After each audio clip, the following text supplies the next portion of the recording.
Hi guys, welcome to my YouTube channel. Today the topic of my video is how you can return items on Temu app.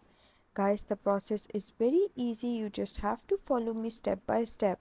Let's get started without wasting any time. Please do not skip the video and watch it till the end. Okay, so first of all you have to click this Temu icon that is visible on your screen. After that you have to click the U icon on the bottom middle of your screen. It will bring you to this interface where you have to select your orders option, that is on the second.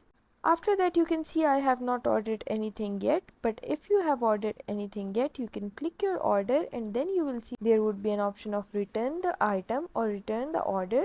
You have to click that option, and after you click that option you have to write a reason for why you are returning your item. You can write about the size, color or anything that is wrong with your item for the reason that you are returning it. After that you have to click submit and then you can return your item. I hope this was useful for you and this was an easy process, and if you have followed me step by step the process might have been easy for you too. I hope you liked my video, and if you did, please don't forget to like and subscribe my channel. Thank you very much. See you again.